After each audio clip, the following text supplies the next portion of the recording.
We interviewed three ex-drug addicts to find out what life was like while they were using and how they were able to get clean.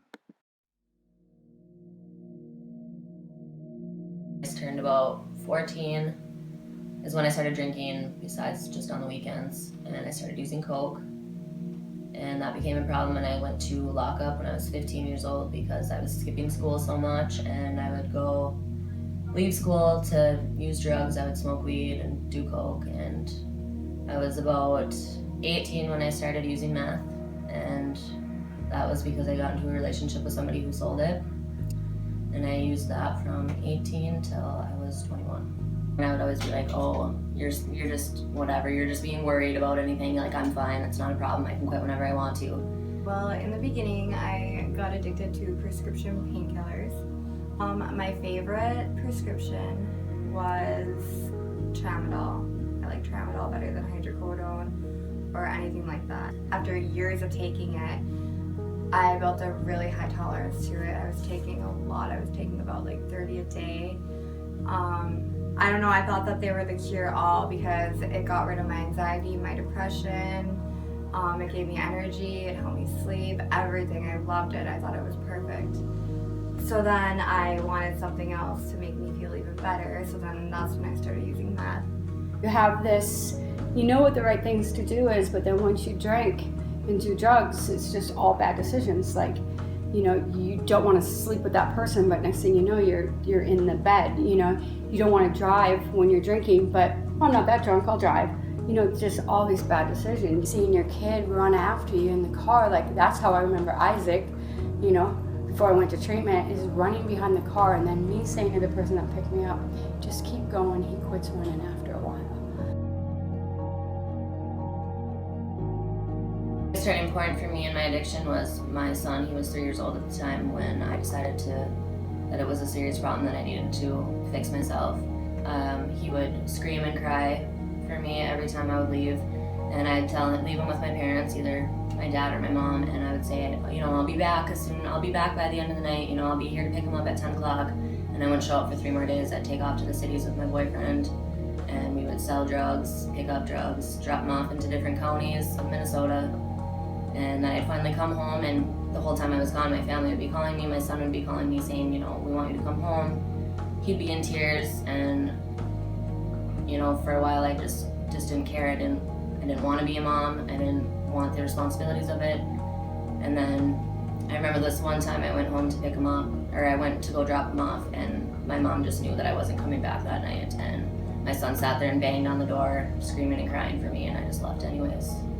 I tried to quit many times on my own. Like, there were so many times that I wanted to be a better daughter, better employee, you know, a better driver, a better citizen, a better mother. From the moment I held each one of my kids, I wanted to be a good mom. But I had this drug problem that just kept getting in the way. And along with the drug problem was also good times. Like, that's the part that you're fighting with. It was like, oh, how can she continue to use? She's gonna lose her kid, she's just got no job, look at her, she looks like crap. So if you do want to get clean, you have to do the right things. And that's the hard part, is because you might want to get clean, but your friends don't want to get you to get clean. You know, the drugs and alcohol definitely don't want you to get clean, and because it's an entity that just has you. You know, when they call it a demon or a dark cloud, I mean, that is true. You just can't get out. So you just have to walk away from all of it when you want to quit. If you're hanging out with people that are doing the same thing as you, I mean, they're going to tell you you're okay.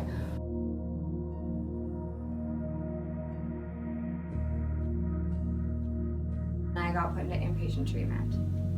When I came back, I did not have enough time. I did not have enough sobriety to come back to this town. I was still, my head was still fogged.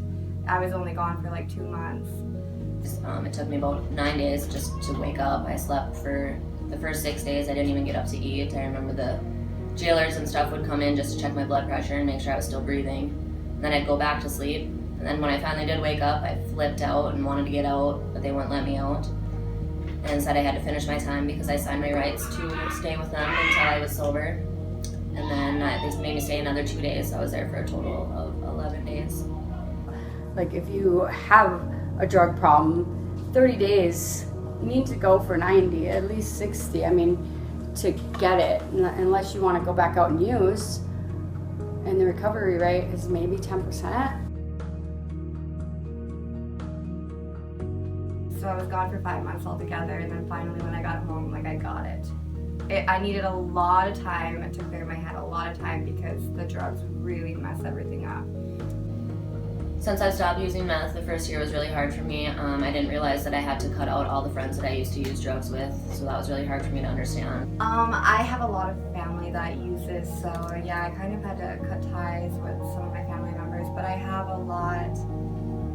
but I have a few sober family members, and I kind of just stuck with them and to myself, and I have 3 little girls, so I made them my main priority as well.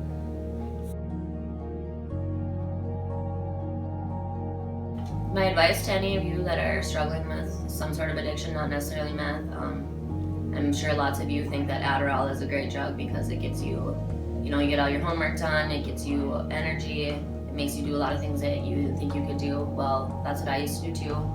And so that's just a starting point, and then there's meth. And my advice to you is to just never get yourself in a situation, because before you know it, you will do it once and you will do it again. It's just the way it is.